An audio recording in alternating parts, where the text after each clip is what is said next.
떠돌이는 오늘날처럼 그저 외국을 여행하는 외국 여행객이 아닙니다. 당신은 시족사회고 부족사에 있었어요. 그러다 보니까 우리 종족에 속하지 않은 사람에 대해서는 굉장한 차별 대우를 합니다. 그렇잖아요. 언제 어느새 저 사람, 저 부족과 저 민족에 속한 사람과 우리가 전쟁을 한 적국이 될지도 모르는데 뭘 대접하겠어요, 솔직히. 그러니까 떠돌이는 요새 말하면 저거로 보면 좋을 것 같아요. 난민. 국적 없는 난민. 그러니까 난민이 우리나라에 들어왔을 때 우리나라 사람에 비해서 그 사람은 철저히 기본적인 국민의 권리를 부여받지 못하는 거예요. 보세요. 저는 그런 생각합니다. 어떤 사람이 그런 글을 썼더라고요. 당신이 구체적으로 다른 사람을 차별하지 않는다고 생각하지 마라. 당신이 차별당하는 사람이 갖지 못한 권리를 누린다면 당신은 차별하고 있는 것이다. 내가 대한민국 국민으로서 무엇인가 대한민국 국적을 갖지 못한 사람들이 누리는 불편함을 겪지 않는다면 나는 무엇인가 권리를 누리는 사람이고 그것이 유지되는 한 나는 내가 원하든 원하지 않든 내가 자의적이든 비자발적이든 간에 저 사람을 차별하고 있는 거예요. 그걸 그대로 그런 제도를 놔두는 한. 특히나 이걸 쓴 사람은 백인이 흑인에 대한 태도를 얘기합니다. 미국 사회에서 지금 많이 나아지고 있지만 아직도 있는 겁니다. 근데 백인이 흑인보다 더 누리는 권리를 외면하는 한, 외면하고 흑인이 제대로 정당한 권리를 누리지 못하는 것을 자각해서 그 문제를 해결하려고 노력하지 않는 한 당신은 차별주의자라는 이야기를 합니다. 그걸 보고 저도 굉장히 마음에 찔림 받았어요. 아, 그래. 나는 차별하지 않는다고 생각하지만 내가 차별하는 부분이 있겠구나. 내가 이런 제도와 사회 속에서 내가 지금까지 살아온 모든 환경 속에서 내가 무엇인가 남보다 더 혜택을 받고 있다면, 그리고 그것에 대해서 문제를 제기하고 나보다 혜택을 받지 못하는 사람들의 문제를 해결하려고 노력하지 않는다면 나는 내가 제대로 아주 의도적으로 내지는 고의적으로 차별하는 사람은 아닐지 몰라도 근본적으로 차별하는 사람의 무리 속에 가까이 들어있는 것이다 라는 생각을 하게 됐습니다. 곰곰 생각해 보십시오. 여러분들도. 어쨌든 이 떠돌이와 고아, 떠돌이는 그 사회 속에서 차별당하는 존재예요. 그리고 이 당시 법들은요, 한번 나중에 법을 자세히 보시면 알 텐데, 살인죄도 자기 종족을 죽인 것에만 해당되는 거예요. 살인죄가. 자기 종족이 아닌 사람 죽이는 건 살인죄는 아닙니다. 상당히 이거 중요해요. 옛날에 고대에 보면 살인죄를 매겼던 그런 살인을 하지 말라고 하는 그런 법에 들어있는 것은 언제나 뭐가 들어있냐면 동족을 죽이지 말라고 돼 있는 거예요. 이방 민족에 대해서는 상관이 별로 없었어요. 한번 생각해 보세요. 그 당시 사회가 그랬다는 걸. 그 다음에 보세요. 그 다음에 고아가 왜 중요하게 얘기되냐면요. 고대로 갈수록 지금 보면요. 오늘날 어린아이, 요새 촉법소년이 한참 난리가 많이 많은데 어쨌든 어린아이가 어린아이로서 대접받고 어린아이에 연약하고 부족하고 무엇인가 사회에서 보호줘야 되는 그런 존재로 대접받기 시작한 것은요. 인류 역사에서 그리 길지 않아요. 서양에서도 근세 이후에야 그것이 그렇게 인정됐습니다. 중세 때까지는요. 어린아이는 그냥 그 보호받고 일해서 배제되는 게 아니라 어린아이도 동일하게 일해야 됐어요. 산업혁명 시대 때도 어린아이가 굉장히 많이 일했습니다. 어리기 때문에 약하다고 해서 무엇인가 일해서 조금 봐주거나 이렇게 되지 않았어요. 아마 곰곰 생각해 보세요. 옛날 그 사회를 배경으로 한 영화를 들여다보시면 거기 어린아이들도 아주 피곤하게 일하는 것들을 볼 수 있어요. 그런 장면들이 가끔 나옵니다. 그래서 보면 어쨌든 고아는, 그리고 특히 고아라고 하는 것은 그렇기 때문에 아이들은 유일하게 아이들을 보호해줘야 되는 사람들이 누굽니까? 부모예요. 부모가 없는 한 그 고아는요. 다른 사람이 보호해주지 않아요. 보호받을 수 있는 가장 기본적인 자기의 뒷담이 사라진 존재가 고아들이에요. 그냥 거지가 되는 거죠. 그런 존재입니다. 그 다음에 뭡니까? 과부 중에서도 요새 보면 과부는 불쌍하지만 어쨌든 간에 남편이 죽었으니까. 근데 어쨌든 과부 중에서도 뭐 유산을 많이 상속받으면 부자도 있는데 뭐 이 사람들을 뭐 그렇게 가난한 사람처럼 옷을 저당 접지 말라 이러냐 이거야. 근데 그렇지 않습니다. 당시 이스라엘만 아니라 다른 나라도 많이 그랬어요. 특히 가부장 사회에서, 가부장제 사회에서 아버지가 죽잖아요. 아버지가 죽으면 아버지의 유산을 누가 받아요? 아들이 받습니다. 아들이 받아요. 아들로 계속 이어지죠, 유산이. 참 이거 불합리한 제도였었죠, 옛날에. 그러다 보니까 여성의 권리가 얼마나 짓밟혔습니까? 아들을 낳지 못하면 유산 상속을 못해요. 그러면 어떻게 되느냐? 만약에 아들이 없었다, 아들을 낳지 못한 여자가 있었다, 그리고 남편이 죽었다, 어떻게 돼요? 그 사람은 아들이 없으니까 그 과부라도, 그 여자라도 받아야 되잖아. 아니요. 그 재산은 몰수가 됩니다. 그래서 과부는 뭐야?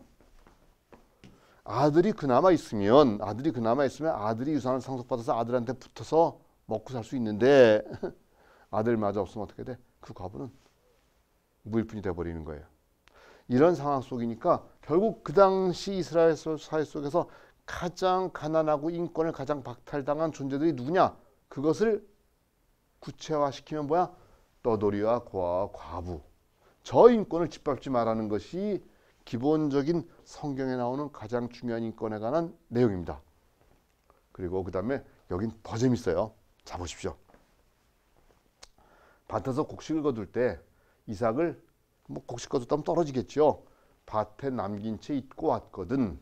그 이삭을 집으로 되돌아가지 마라. 그것은 떠돌이나 고아나 과부의 몫이다. 자기 땅 한 뼘도 가지지 못하고 어떤 돈 벌 수 있는 다른 길이 없는 존재들, 말했지만 떠돌이 고아 과부, 이 사람들은 아무런 돈을 벌 수 있는 길이 없어요. 그런데 그 당시 농경사회니까 추수할 거 아니에요. 추수하는데 무엇인가 떨어지고 남아 있는 게 있고 혹시라도 뭐 안 가져온 게 있겠죠. 그럴 때 다시 가지러 돌아가지 마라. 왜? 그것은 그렇게 떨어진 것이라도 주워 먹는 사람들에게 남겨줘야 된다. 그 대명사가 누구야? 떠돌이 고아 과부들이에요. 그들은 남이 흘린 거라도 주워서 먹고 살아야 되니까. 또 당시 뭐 이쪽 지중해 쪽 있죠. 올리브가 굉장히 중요한 농사 아닙니까? 올리브 나무 열매를 떨 때 한번 지나간 다음 되돌아가서 가지들을 샅샅이 뒤지지 마라. 한번 이렇게 여러분 뭐 이렇게 저도 농촌 수준 아니지만 상상이 되잖아. 떴듯 뭐 올리브 열매 이렇게 뭐 채취하다 보면은 가려 있거나 혹은 뭐 그때까지 다 안 돼 있어서 남아 있는 것들이 있고 나중에 더 있는 게 있겠죠. 그것을 다시 또 되돌아가서 가지를 샅샅이 뒤지지 마라. 왜? 똑같은 거예요. 그것은 떠돌이나 고아와 과부들의 몫으로 놔둬라 이런 겁니다. 참 대단치 않아요? 그다음에 이제 구약에 뭐 여러분 아시다시피 상식적으로 알지만 성경은 구약과 신약으로 돼 있죠. 구약 얘기했으니까 신약도 얘기해 좀 섭섭하지 않을 거 아니에요. 자, 그래서 신약을 얘기합니다. 신약에서 저는 굉장히 중심되는 인권에 관해서 가장 중심되는 내용 중에 하나가 소금과 빛의 비유라고 생각을 해요. 예수님을 둘러싼 무리들에게 말합니다. 너희는 세상의 소금이다. 키워드만 말할게요. 너희는 세상의 소금이다. 그 다음에 너희는 세상의 빛이다. 이 두 가지 말씀을 하십니다. 그런데 마태복음 3장에 나오는 말이에요. 자, 소금이라는 건 굉장히 중요한 의미를 가지고 있지요. 음식에 맛도 내고 그 다음에 음식이 상하지 않게 하고 뭐 생선 같은 거 사면 소금 뿌려서 주잖아요. 음식이 상하지 않게 하는데 특히나 옛날 냉장고 없던 시절에는 그것이 굉장히 중요했을 겁니다. 또 빛이라는 건 뭡니까? 어둠을 밝게 하고 어두운 구석에 빛이 있으면 어둠이 사라지게 만드는. 그게 사실은 참 중요한 게요. 여러분 잘 아시는 뭐 잘하진 않겠지만 어쨌든 들어본 적 있는 성 어거스틴이 그런 말을 합니다. 어거스틴이 뭐냐면 이 빛에 관해서 비슷한 얘기를 하는데 뭐냐면 세상의 사람들은 선이 존재하고 악이 존재한다고 생각한다. 그런데 선이 존재하는 건 맞지만 악은 존재하는 게 아니다 라고 얘기합니다. 그러면서 말하기를 악은 선의 부재일 뿐이다. 선이 없는 게 악이다. 그걸 비유를 뭘 내면 빛을 얘기합니다. 빛과 어둠. 우리는 흔히 빛이 있고 어둠이 있다 이렇게 얘기하는데 빛은 있지만 어둠은 있는 게 아니죠. 어둠은 어떤 거예요? 빛이 없는 게 어둠입니다. 그래서 어거스틴 그런 얘기를 하죠. 선이 나타나면 악은 사라지게 돼 있어요. 빛이 나타나면 어둠이 사라지게 돼 있듯이 선이 나타나면 악이 사라지게 돼 있습니다. 그래서 선을 행하는 것이 악을 몰아내는 방법이에요. 악은 실제하는 게 아니라 선이 없는 데서 생기는 게 악이기 때문에. 어쨌든 이 두 가지를 좀 더 얘기해 보겠습니다. 좀 전에 말한 것처럼 이 말의 내용은 말씀드렸어요. 그런데 제가 꼭 지적하고 인권과 관련시켜서 지적하고 싶은 말이 있어요. 보십시다. 이런 너희는 세상의 소금이다. 너희는 세상의 빛이다. 이런 식의 가르침이 있을 때 저도 마찬가지입니다만 여러분들 얘기할 때 여러분들에게 강의할 때 여러분들이 어떤 분인가 하는 것을 먼저 염두에 둬야 돼요. 그렇잖아요. 예수님도 마찬가지입니다. 이 말을 누구에게 했는가? 자, 보십시다. 자, 언제나 우리가 책을 읽을 때나 강의를 들을 때나 무엇인가 다른 사람과 대화를 할 때 제가 언제나 강조하는 말입니다만 다른 데서도 화자가 말하는 사람이 말한 내용은 언제나 그걸 듣는 사람이 들은 내용과 합치돼야지만 그 내용이 바르게 전달된 내용입니다. 다시 말해서 내가 아무리 막 열변하고 무슨 강의를 해도 듣는 분들이 뭐 무슨 말인지 하나도 못 알아들으면 그건 강의한 게 아니에요. 내가 이야기한 게 아닙니다. 아주 극단적인 예를 들어볼게요. 제가 여기서 뭐 못하지만 제가 만약에 한다면 뭐 조금은 하지만 하여튼 제대로 못하지만 독일어로 막 강의했다고 생각해 보세요. 여러분이 못 알아들어. 그럼 내가 독일어로 무슨 강의를 했다 한들 제가 한다 그러니까 좀 웃긴다. 아주 뭐 세상에서 뛰어난 사람이 독일의 아주 뛰어난 철학자가 하이데거가 독일어로 막 떠들었다고 얘기합시다. 그 독일어로 이야기하는 하이데거 말을 못 알아들었다면 하이데거가 한 말은 아무런 의미가 없는 거예요. 말한 내용이 전달되지 않으면 그것은 강의한 내용이 아닙니다. 자, 똑같이 들은 내용이 사실은 어떤 면으로 더 중요해요. 말한 내용보다 들은 내용이 훨씬 중요합니다. 그래서 언제나 강의를 하거나 또는 교육을 하거나 또는 대화를 할 때 내 말을 듣는 사람의 입장, 그 사람의 이해도 그 사람이 이해할 수 있는 능력 모든 걸 감안해서 이야기를 해야 되는 게 중요합니다. 그래서 다시 한번 이로 돌아가면 너희는 세상의 소금이다. 너희는 세상의 빛이다. 너희가 누구냐 하는 게 굉장히 중요합니다. 너희가 누구냐. 자, 그럼 이제 예수님이 그 말했을 때 세상의 소금이다 빛이다 말했을 때 들은 사람이 누군가를 봅시다. 들은 사람 보니까 제자들과 플러스 또 둘러싼 무리들이죠. 이렇게. 그런데 이 사람들이 어떤 사람이냐. 지금 이렇게 제가 삼각형으로 이렇게 해놓은군요. 어쨌든 뭐냐면 사회 계층을 봤을 때 사회 하층부에 속한 사람들이었어요. 어쨌든 간에. 그것이 어떤 사람들이냐면 보십시다. 이 당시 예수님의 말씀을 듣고 거기에 따라와서 감동을 받고 무엇인가 서로 간에 소통이 됐던 사람들은 요 좌측에 있는 사람들인데 제자를 비롯한 여러 사람들. 당시 종교 지도자인 유대교 지도자와 다르죠. 뭐 여러분이 성경 잘 모르는 사람 때문에 조금 말씀드리면 유대교 지도자들을 대변하는 세 부류는 율법학자, 뭐 여기서도 말하지만 그 유대교 율법들 토라 같은 거 공부하는 이런 사람들이에요. 그 다음에 사두개파, 이건 정치적으로 힘이 있던 종교 지도자들입니다. 그 다음에 바리새인, 이건 굉장히 스스로를 경건하게 가다듬으면서 종교적 기율을 잘 지키던 그런 사람들이에요. 그거에 비해서 여기 예수님의 말이 향했던 어디 있어? 여기죠. 듣는 사람들은 뭐냐면 어부, 예수님의 제자들은 어부가 많습니다. 어부, 그 다음에 예수님한테 와서 병을 고쳐주길 원하는 사람, 그런 병자들, 또 그 당시 사회적 지위로 보면 상당히 사회적으로 멸시받고 별로 대접 못 받았던 가부장제 사회니까요. 그런 여인들, 뭐 또 아주 가난한 사람들, 이런 사람들, 이 사람들은 대개가 사회적 하층부에 속한 사람들이죠. 자, 중요한 거 보세요. 예수님이 뭐라 그랬다고요? 너희는 세상의 소금이다. 너희는 세상의 빛이다 그랬어요. 소금이나 빛은 굉장히 중요한 것으로 대변되는 두 가지 얘기를 하신 겁니다. 예수님이. 근데 이걸 누구한테 얘기했다고? 이 유대교 지도자와 사회적 지도층이 얘기한 게 아니에요. 그 당시 사회에서 무엇인가 밑에 있는 사람들, 즉 어부, 병자, 여인, 가난한 사람들에게 얘기한 겁니다. 그 사람들에게 말하기를 너희는 세상의 소금이다. 너희는 세상의 빛이다. 라고 이야기한 것이죠. 자, 굉장히 중요하게 다가오지 않아요? 기본적으로 예수님의 가르침이 향했던 곳은 사회적으로 하층부의 사람들, 다시 말해서 인권을 박탈당한 사람들, 제가 처음에 했던 것처럼 아픈 곳, 사회의 아픈 곳을 향했다는 겁니다. 자, 여기서 다시 한번 또 오늘의 현실과 돌이켜봅니다. 오늘 가난의 현실, 세계 인구의 1%가 세계 자산 총액의 40% 소유하고 있어요. 상위 10%가 전체 세계 자산 가치의 85%를 소유합니다. 그리고 가난한 사람은 하루 1달러 미만으로 생활하는 사람이 10억 명이에요.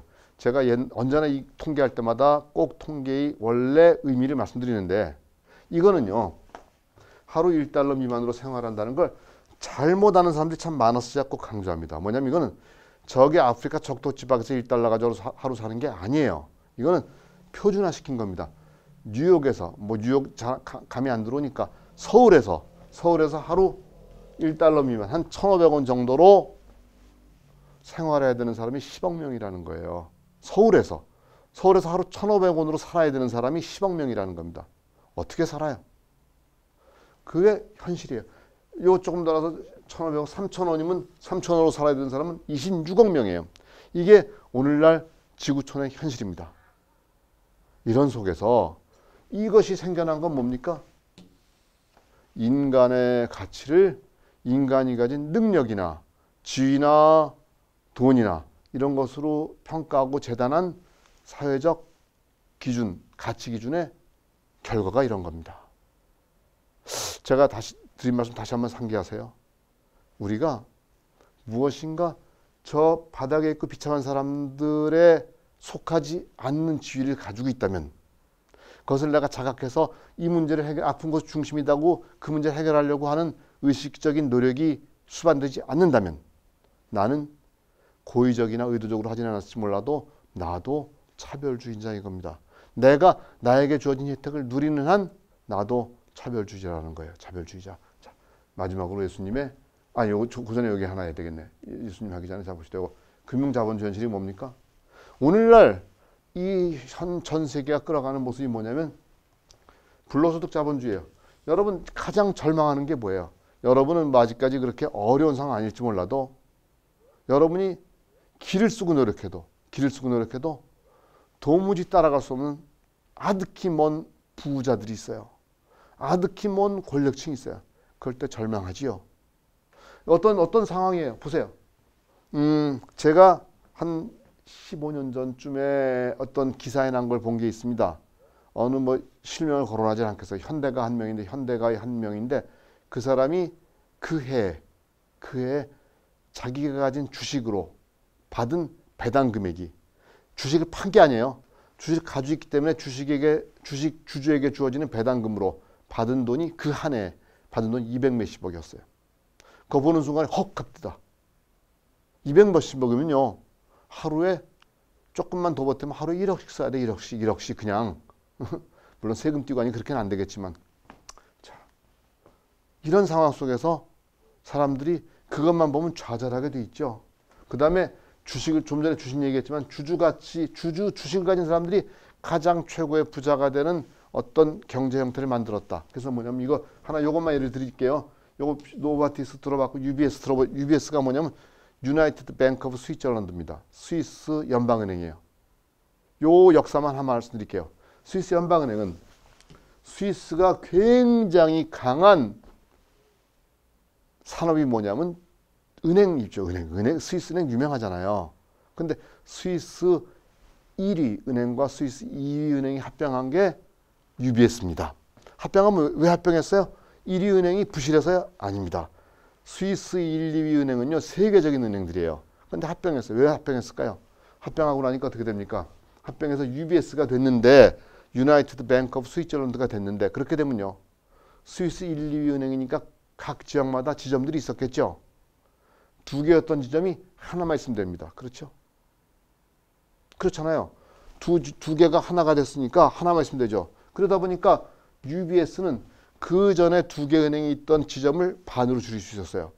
그리고 직원들도 당연히 반으로 줄죠. 즉 비용이 반으로 줄게 됩니다. 그래서 UBS가 되는 순간에 그 전에 은행들의 주식 가치의 평균 값의 2배로 뛰었어요. 주식이. 어떻게 됩니까?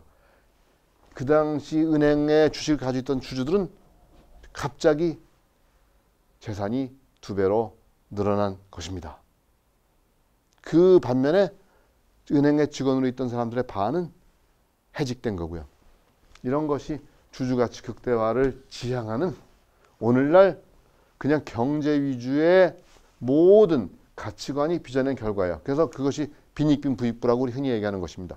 자, 그런데 여기서 마지막에 이거에 철퇴를 가하는 예수님의 비유 하나를 얘기하고 오늘 강의를 마치고자 합니다. 뭐냐면 마태복음 20장에 나오는 포도원 일꾼과 품삯의 비유입니다. 예수님이 사람들에게 그 얘기를 합니다. 하늘나라는 마치 이와 같다 하면서 시작하는 거예요. 이건 뭐 쭉 쓰긴 너무 기니까 제가 그 내용을 말씀드릴게요. 뭐냐면 포도원 주인이 포도원의 일꾼들을 구하러 이른 아침에 장터로 나가봤어요. 그래서 보니까 포도원에서 일하고자 일을 구하는 그 사꾼들이 있어, 일꾼들이 있어. 그래서 너희들 와서 일해라. 하루에 뭐 우리 뭐 여기서 1데나리온이라 그러는데 그러지만 하루에 뭐 내가 10만 원 줄게. 그리고 불러왔어요. 그래서 이른 아침에 와서 일꾼들이 열심히 일합니다. 하루에 10만 원 벌이가 생겼으니까 열심히 일했어요. 그러고 왔는데 그 포도원 주인이 그걸 끝난 게 아니라 아침 9시쯤에 또 다시 장터로 나가봐요. 나가보니까 거기에 또 아직 일자리를 구하지 못한 사람들이 있어요. 너희들 포도원에서 일할래? 예, 와. 그래서 그 사람들도 와서 포도원에 가서 일을 합니다. 그리고 나 또 그 다음에 점심때쯤 또 주인이 장터로 나가요. 장터로 나가보니까 또 일자리를 구하지 못하고 서성 있는 사람들이 있거든요. 그래서 너희들 포도원에 내 포도원에 와서 일할래? 그랬더니 그러겠대요. 와서 일해. 했어요. 오후 3시에 나가니까 아직도 일자리를 구하지 못한 사람들이 있어. 그러니까 어떻게 너희도 내 포도원에 와서 일해라 했어요. 마지막에 5시쯤 가니까 이제 뭐 일 거의 마칠 시간인데 5시쯤 가니까 5시에도 또 아직도 그냥 하루 종일 일자리 못 구하지 못한 사람들이 있었어요. 그래서 주인이 이 사람들도 너희도 내 포도원에 와서 일하라고 불러요. 일을 마치게 된 게 뭐 6시나 7시 그쯤 돼서 마쳤겠죠. 몇 시인지 정확히 모르겠지만 거긴 거 안 나옵니다. 일을 마치고 났을 때 이제 비용을 지불해야 되잖아요. 비용을 줘야 되잖아. 그래서 전부 다 이제 10만 원, 이 사람에게 10만 원 주겠다고 이제 얘기를 했단 말이에요. 그리고 나서 품삯을 주는데 요 사람부터 불러요. 자, 5시에 온 사람. 그래서 너희들에게 오늘 수고했다. 10만 원 줬어요. 응? 그거 보는 순간 어땠겠어? 이 사람들, 쟤를 10만 원 줬으니까 나는 더 주겠지. 그리고 또 근데 3시, 12시, 9시 사람들이 전부 다 10만 원씩 줘요. 이상하다. 근데 마지막에 이 사람들에게 또 10만 원 줘요. 이 사람들이 불평합니다. 저 사람들은 우리는 하루 종일 일했고 저 사람들 와서 별로 일한 것도 없는데 어떻게 동일하게 임금을 줍니까? 어떻게 동일하게 품삯을 줍니까? 그랬을 때 주인이 뭐라 그래요? 내가 너와 한 약속을 내가 안 지킨 게 뭐냐? 너에게 원래 10만 원 주겠다 그러지 않았냐? 줬다. 자, 저 사람들에게 내가 주는 건 내 마음이지. 저도 처음에 이거 예수님의 비유 봤을 때요. 뭐 좀 이상하다. 좀 논리적으로 안 맞고 뭐 그래. 이 사람들 억울하잖아. 저도 억울하게 느꼈어요. 억울하잖아. 왜 더 열심히 일하고 더 많은 일을 했는데 동일하게 취급받아야 돼? 왜? 그래서 했었거든요. 근데 나중에 점점 저 생각하다 보니까 나도 그런 가치 판단의 프레임에 빠져 있었구나. 내가 무엇인가 더 능력이 있으면 또 더 많은 일을 했으면 더 많은 대우를 받아야 된다고 하는 상대 평가의 그런 함정에 빠져 있었구나. 왜 나보다 못한 사람이 나와 동등한 대우받으면 잘못된 거야? 이거 한번 생각해 볼 일이 있습니다. 여러분들 보세요. 저는 이 나보다 못한 이 이른 아침에 와서 하루 종일 일하는 사람들이 분노한 게 뭐예요? 분노한 게 뭡니까? 이 사람들은 원래 정해진 약속된 계약된 금액을 받았어요. 근데 분노한 게 뭐야? 왜 나보다 일 안 한 저 사람들? 좀 더 일반화시키면 왜 나보다 능력 떨어지는 저 사람이 나랑 동등한 대우받아야 돼? 이 사람의 문제는 이 둘의 관계입니다.